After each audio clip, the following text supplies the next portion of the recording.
Salam Bapak Ibu yang saya kasih dalam Tuhan kita Yesus Kristus. Saat ini kita akan membaca dan merenungkan firman Tuhan. Tapi sebelum itu saya mengajak kita semua untuk berdoa. Kita berdoa. Bapa dalam surga, kami bersyukur dalam segala hal oleh karena Engkau Tuhan, Tuhan dan pemilik hidup kami. Kuduskan, sucikan kami semua, layakkan kami untuk dilawat oleh kebenaran firman-Mu, dan kami berdoa Roh Kudus yang ada pemilik firman ini akan mengartikan lebih dalam lagi dalam hidup kami sebagai anak-anak-Mu, supaya kami bertumbuh dan bertambah dalam iman kami, supaya kami dapat menghasilkan buah sesuai dengan pertobatan kami. Kami siap untuk bersama-sama belajar firman-Mu. Dalam nama Yesus kami berdoa. Haleluya. Amin. Bapak Ibu yang saya kasih dalam Tuhan kita Yesus Kristus, ayat firman Tuhan yang akan mendasari khotbah saya terambil dari Yohanes pasal yang ke-8 ayat yang ke-36. Sekali lagi, ayat firman Tuhan yang mendasari khotbah saya terambil dari Yohanes pasal yang ke-8 ayat yang ke-36. Demikian firman Tuhan.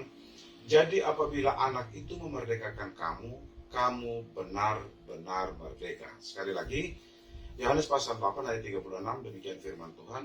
Jadi apabila anak itu memerdekakan kamu, kamu pun benar-benar merdeka. Dikatakan berbahagia kalau kita baca firman-Nya, renungkan firman-Nya, dan terlebih lagi kalau kita melakukan firman-Nya dalam hidup kita dalam hari. Bapak Ibu yang saya kasih dalam Tuhan kita Yesus Kristus, bulan Agustus itu kita kenal sebagai bulan kemerdekaan. Mulai dari 1 Agustus sampai puncaknya 17 Agustus, seluruh masyarakat Indonesia, seluruh warga Indonesia berlomba-lomba untuk mempercantik lingkungannya untuk menyambut kemerdekaan. Kalau kita mengartikan kata kemerdekaan secara sederhana, dalam konteks bernegara kita bisa menyebutkan kita dibebaskan dari penjajah sehingga kita dapat berdiri sendiri, mengambil keputusan sendiri, mengambil kesimpulan sendiri, mengambil langkah sendiri untuk membangun negara kita sebagai negara merdeka. Nah, dalam konteks kekristenan pun kita mengenal kata kemerdekaan. Dan salah satu ayat yang membahas terkait kemerdekaan itu adalah di dalam Yohanes pasal yang ke-8 ayat 36.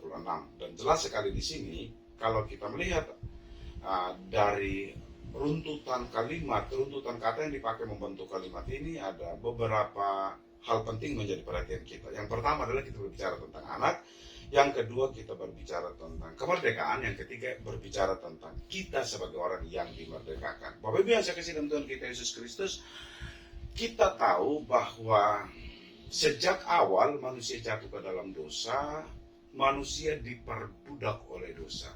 Hidup di dalam segala keinginan yang orientasinya sudah bukan lagi menurut kehendak Tuhan, tapi menurut kehendak dagingnya.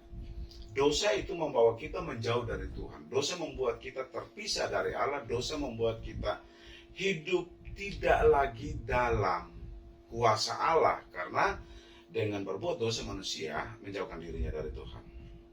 Itu yang pertama. Yang kedua, kalau kita belajar bahwa dosa ini bukan sekedar memisahkan kita dari Allah. Dosa juga membuat kita kehilangan hak yang kita sebut sebagai keselamatan kekal. Kenapa?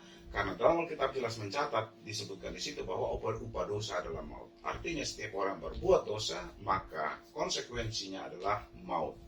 Selain kita jauh dari Tuhan, selain dosa memisahkan kita dari Tuhan, dosa juga membawa kita kepada maut. Dosa juga membuat kita tidak lagi hidup berdampingan dengan Allah, tidak lagi hidup di dalam segala kasih karunia Allah, tapi kita hidup di dalam maut. Bapak Ibu yang saya kasih dalam Tuhan kita Yesus Kristus, Yohanes mencatat sekali bahwa jika setiap orang ingin untuk dimerdekakan, hanya satu-satunya jalan, satu-satunya cara itu adalah melalui anak. Dan kalau kita berbicara tentang anak ini, kita berbicara tentang Yesus Kristus. Yang jadi pertanyaannya adalah, apa yang bisa dilakukan oleh Yesus untuk memerdekakan kita? Pertama yang dilakukan oleh Yesus adalah membangun kembali hubungan antara kita dengan Allah di dalam perdamaian yang sejati dengan Allah. Itulah sebabnya kata Yesus, bukan kamu yang memilih aku. Di dalam Yohanes 15 ayat 16, bukan kamu yang memilih aku, tetapi akulah yang memilih kamu.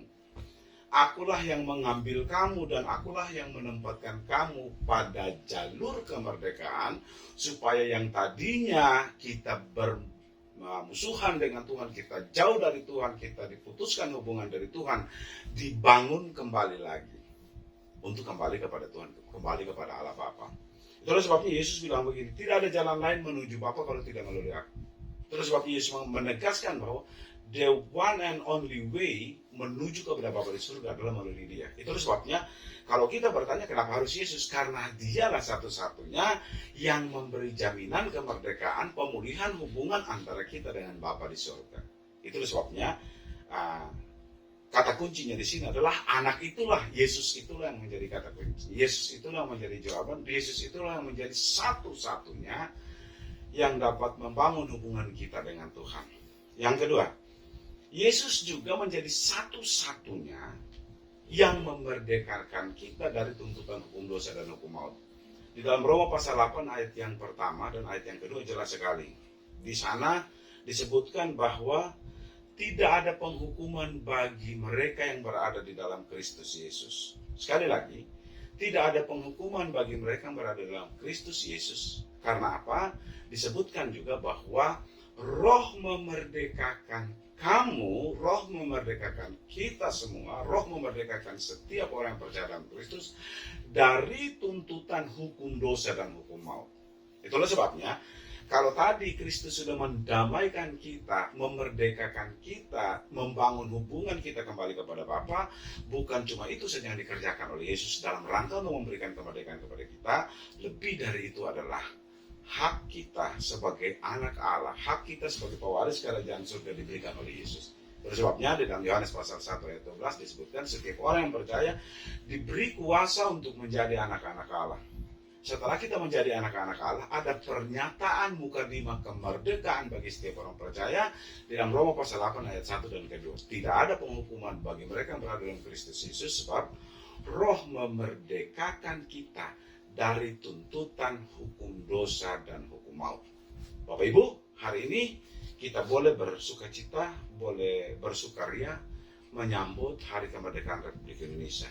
Melalui momen ini saya mengingatkan kita bahwa sesungguhnya kita yang diperbudak oleh dosa, sesungguhnya kita yang dikuasai oleh dosa, sesungguhnya kita yang harus mati karena dosa, sesungguhnya kita yang telah kehilangan keselamatan karena dosa, sesungguhnya kita yang telah putus hubungan dengan Allah karena dosa, telah dimerdekakan dengan kehadiran Kristus, yaitu anak Allah yang hidup, yang mendamaikan kita dengan Bapa di surga, yang memberikan keselamatan kekal kepada kita setiap orang yang percaya di dalam nama Yesus. Amin untuk firman Tuhan.